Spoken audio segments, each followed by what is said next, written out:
Abra sua Bíblia no livro do profeta Jeremias, capítulo de número 18. Jeremias, capítulo de número 18, a partir do primeiro versículo.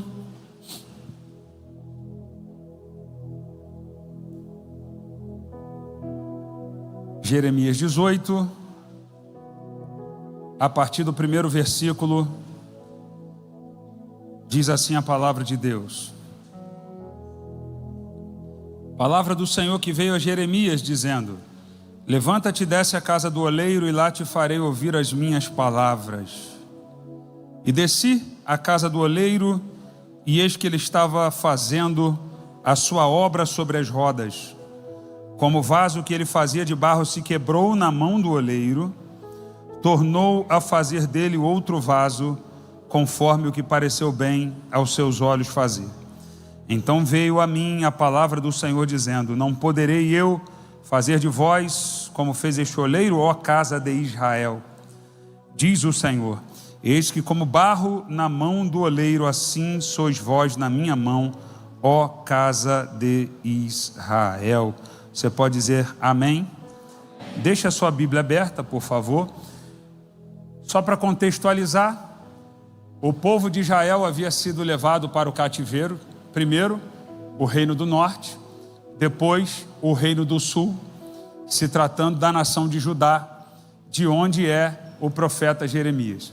Então havia caos sobre a terra, a nação estava destruída, alguns levados para o cativeiro. Inclusive eu preguei aqui sobre Daniel há um tempo atrás, que foi um dos que foi levado para o cativeiro para servir no palácio, e outros ficaram em Judá, em Jerusalém, na capital, mas havia desgraça, havia miséria, havia destruição. Então, aos olhos humanos, era um ponto final na história de Israel. Não teria mais como essa nação se erguer. Só que Deus tinha um propósito nesse cativeiro. E Deus vai usar profetas, inclusive o profeta Jeremias, para dizer que esse cativeiro duraria 70 anos. E passados esses 70 anos, Deus restauraria a nação. Israel tornaria a ser uma grande potência, uma nação respeitada diante das demais nações. Então, Deus chama o profeta Jeremias e diz para ele: Jeremias, levanta-te e vá à casa do oleiro, porque lá eu vou falar com você. A casa do oleiro era um lugar que geograficamente ficava mais baixo do que normalmente a cidade de Jerusalém, conhecido como Vale do Filho de Rinom. Um lugar onde no Antigo Testamento foi um lugar usado por alguns reis maus para até sacrificar crianças naquele lugar. E Jeremias desce ali porque o oleiro, não o oleiro, mas oleiros que trabalhavam ali construindo vasos, eles gostavam daquela região porque dali se extraía um barro, se extraía um material usado para a confecção de vasos. Então, ali se estabeleciam as olarias, os lugares onde os vasos eram construídos. Então Deus começa a falar com Jeremias e Deus diz: Jeremias, levanta-te e desce à casa do oleiro. Porque, meu irmão, se você quer ter relacionamento com Deus, primeiro você precisa descer. Deus não fala com soberbos, Deus não fala com altivos, Deus não fala com autossuficientes, pessoas que se acham e acham que não precisam de Deus. Quantas vezes a gente convida uma pessoa e diz assim: olha, entrega a sua vida a Jesus, Jesus pode mudar a tua história, e ele diz assim: eu não preciso, eu nunca roubei ninguém, eu nunca matei, eu nunca sequer usei droga, eu nunca xinguei um palavrão na minha vida. Ou seja, perfeito, é uma pessoa santa. O maior pecado que uma pessoa pode cometer é não reconhecer o amor de Deus pela sua vida, é não reconhecer a sua dependência de Deus.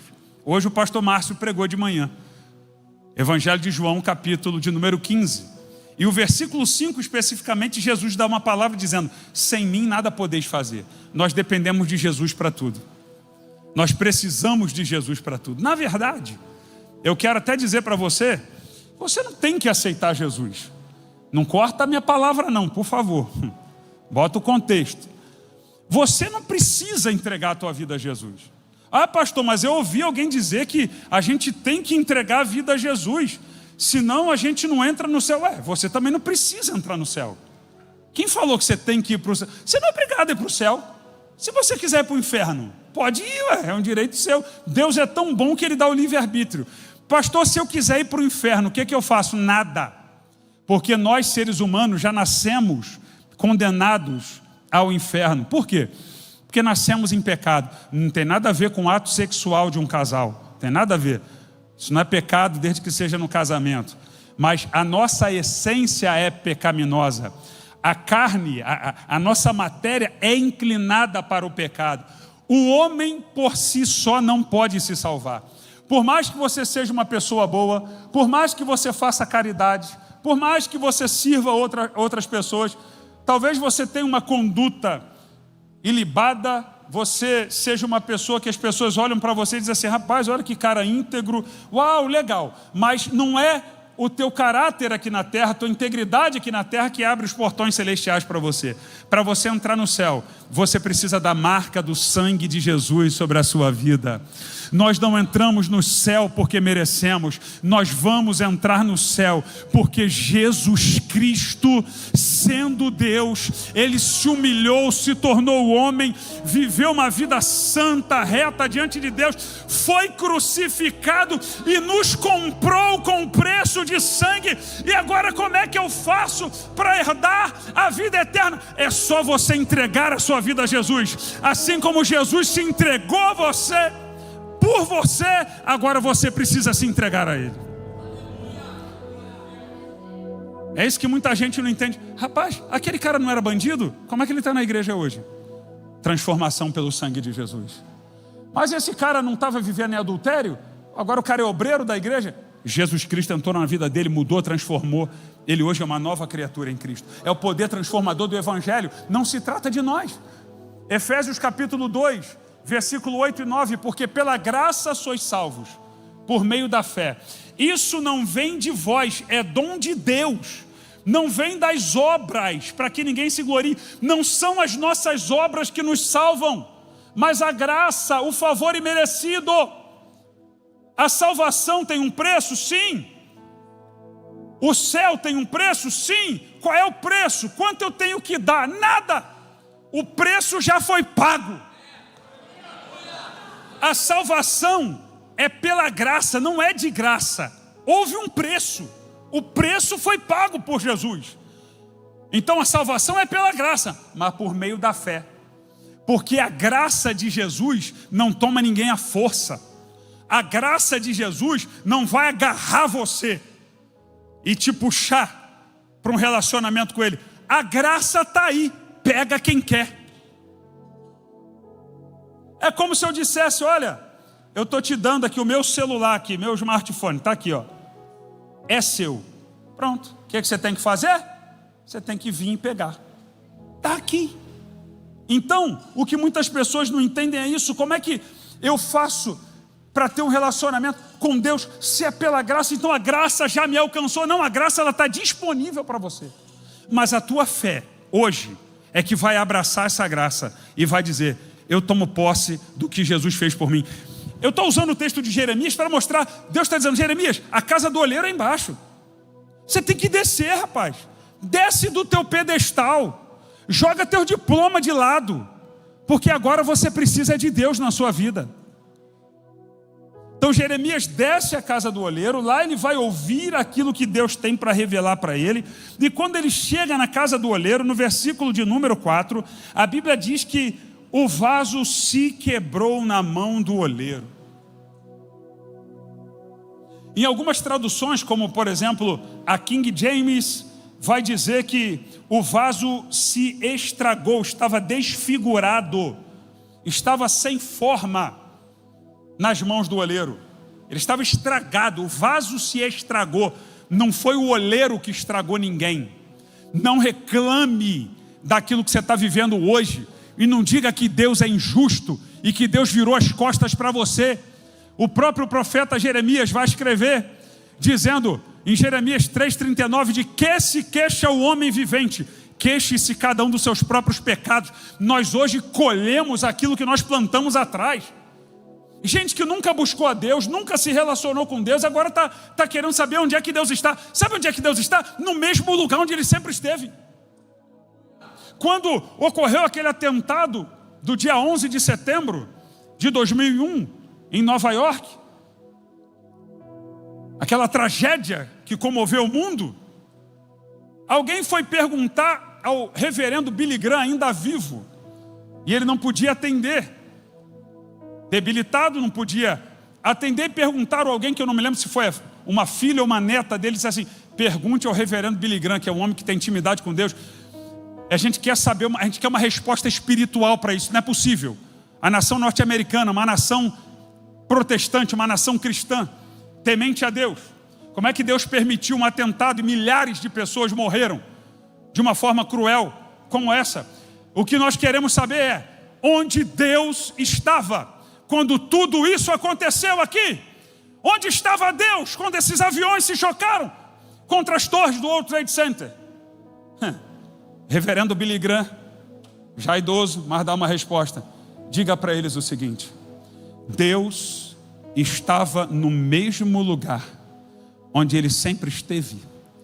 Deus está no mesmo lugar onde Ele estava quando vocês começaram a falar sobre liberação de aborto nessa nação. Deus estava no mesmo lugar onde Ele sempre esteve quando vocês começaram a apregoar a ideologia de gênero nas escolas. Deus estava no mesmo lugar onde Ele sempre esteve quando vocês tiraram a Bíblia dos colégios, quando vocês deixaram de honrá-lo nessa nação. Ele nunca saiu do lugar onde Ele estava. Foi a nação que virou as costas para Ele. É o homem que se volta contra Deus. Deus está sentado no alto e sublime trono.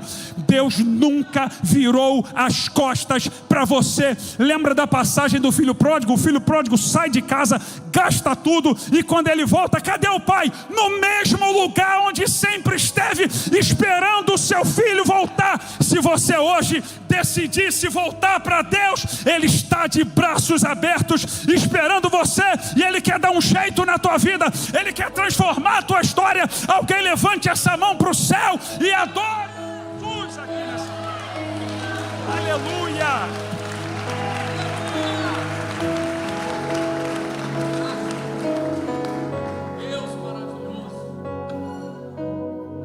Então, quem se quebrou foi o vaso. Não foi o olheiro que quebrou o vaso. Não foi o olheiro que disse assim, ó, eu vou quebrar esse cara. Não foi. O vaso se quebrou nas mãos do olheiro. Isso aqui é uma analogia à nação de Israel.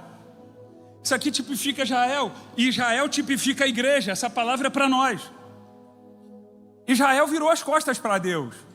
Muitos aqui viraram as costas para Deus. Quando Jeremias chega, o vaso está estragado.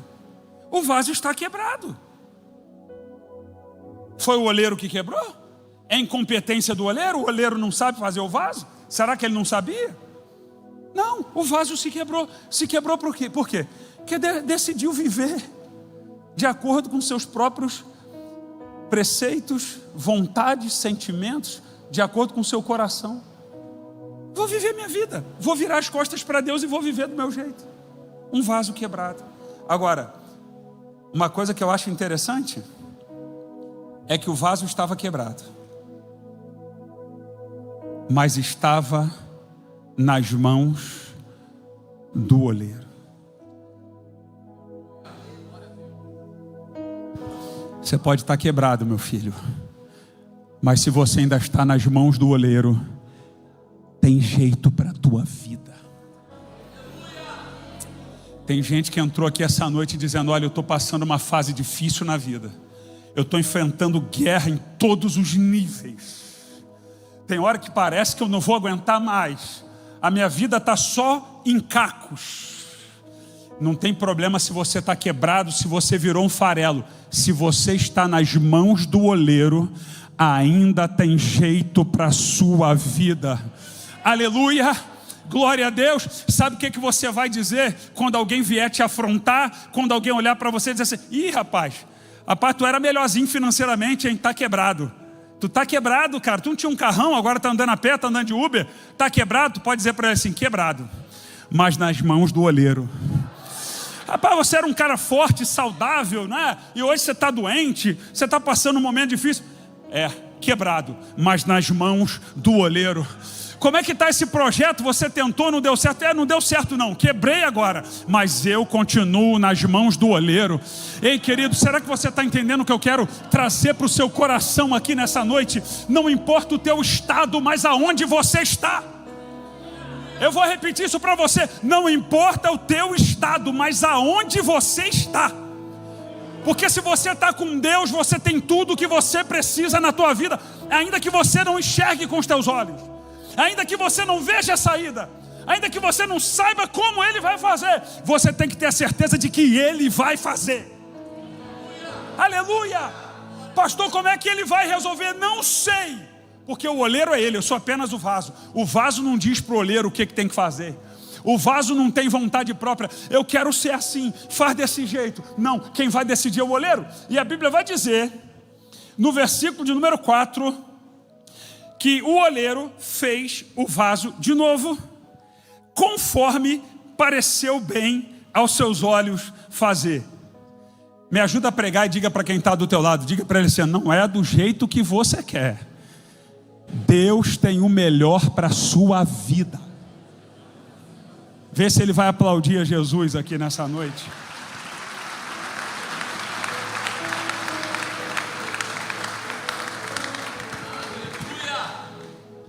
É do jeito de Deus.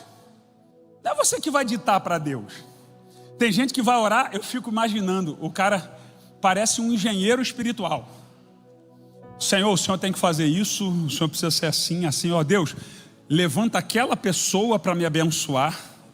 Toca no coração daquele irmão para poder falar isso. Deus, eu quero isso, eu quero aquilo. E Deus está dizendo assim: bobinho, eu sei o que é melhor para você.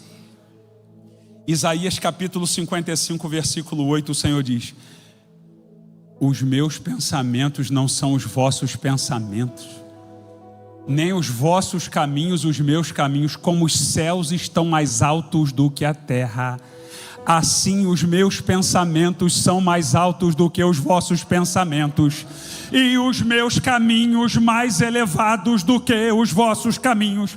O que isso quer dizer? É que Deus está vendo de uma dimensão que você não consegue ver. Nossos olhos são limitados e só enxergamos aquilo que está diante de nós. E Deus já está olhando o teu futuro. Deus está olhando você daqui a 5 anos. Deus está olhando você daqui a 10 anos. Você está preocupado com agora, você está preocupado com hoje, você está preocupado com o que tem que resolver nessa semana. E Deus está dizendo: eu já estou cuidando de tudo para você, eu já estou tomando conta da tua vida, eu já estou preparando um caminho novo para você. As portas estão se abrindo e eu tenho um tempo de milagres e de respostas. Alguém acredita nisso? Aleluia! Oh, aleluia! Glória a Deus! Deus refez o vaso. O vaso está nas mãos do oleiro. O oleiro trabalha no vaso do jeito que ele quer, do jeito que ele entende que vai ser o melhor para aquele vaso. Aí eu lembro de Romanos capítulo de número 12, versículo 2, que vai dizer que a vontade de Deus é boa, agradável e perfeita. A vontade de Deus para a sua vida é boa, agradável e perfeita. Deus só tem o melhor para você. Ainda no livro do profeta Jeremias, capítulo 29, versículo 11, Deus usa o profeta Jeremias para dizer para o povo: eu bem sei os pensamentos que penso a respeito de vós, pensamentos de paz e não de mal, para vos dar o fim que desejais. Coisa que você sonha, coisa que você ora, que você pede a Deus. Deus quer fazer isso na sua vida. Só que Deus não quer fazer do jeito que você quer. Ele quer fazer do jeito dele. Ainda que não entendamos a vontade de Deus, precisamos obedecê-la. E o que eu acho maravilhoso no oleiro é que quando Jeremias chega na olaria, na casa do oleiro, a Bíblia diz que o oleiro estava fazendo o seu trabalho. O oleiro estava trabalhando. Esse oleiro representa Deus. Quando o profeta olha para o oleiro, o que o oleiro está fazendo? Trabalhando. Repita comigo, trabalhando. Quando nós clamamos a Deus, sabe o que Deus está fazendo hoje? Trabalhando. Não há um momento em toda a história do universo, eu não vou falar da humanidade não, eu vou falar do universo. Não há um momento em toda a história do universo em que Deus não estivesse trabalhando.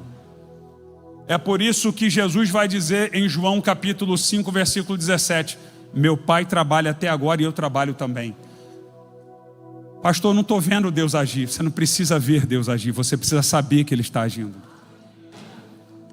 Pastor, não estou vendo Deus trabalhar, eu não estou vendo a mão de Deus, eu não estou vendo. Você não precisa ver, você precisa crer. Sabe qual é o nosso problema? Nós confiamos mais nos homens do que em Deus. Sim ou não? Quem aqui... Não levanta não, que sempre tem um doido. Quem é que chega no avião e diz assim, no meio do voo: comissário, por favor, abra a porta da cabine. Por quê? Eu quero ver o piloto. Não vou abrir. Não, eu só vou se eu ver o piloto. Eu tenho que ver que o piloto está ali, o copiloto do lado, porque se o piloto passar mal, tem outro que assume. Senão não ando nesse sinal. Quem faz isso? Não, você vai. Quem aqui entra num carro, num táxi e pergunta: você tem carteira? Está vencida? Não está? Você sabe dirigir? Já se envolveu em acidente? Você toma remédio para pressão? Você tem problema de saúde? Quem pergunta isso? Não, tu entra no carro e vai embora.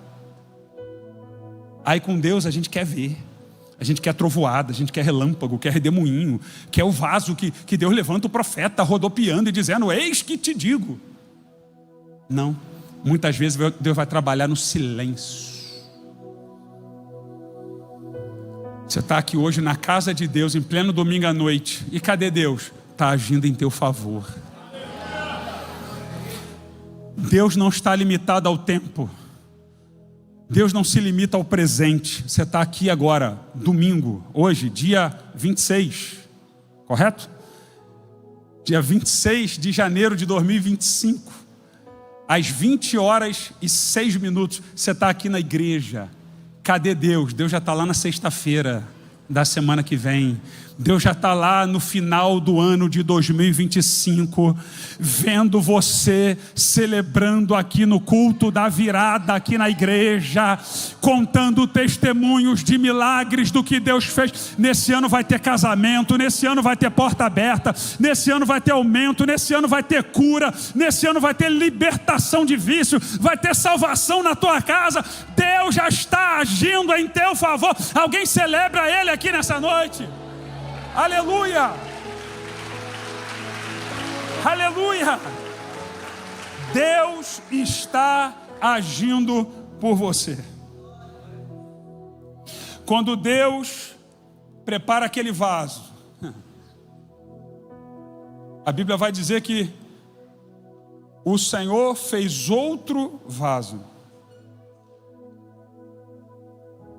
Irmão, se tem um cara que não entende nada de vaso, sou eu, filho. Se tu trouxer para mim aqui um vaso Ming, não tem isso? Tem ou não tem? Pastor Gilberto, o senhor que é mais nobre, não tem esses vasos? Persa, são os melhores? A irmã Cleide deve ter essas escolhas, né? Se tu trouxer aqui esse vaso aqui, é da dinastia, não sei o que lá, né? E me dá um vaso desse. E se tu comprar um na loja americana e me der, irmão, é a mesma coisa.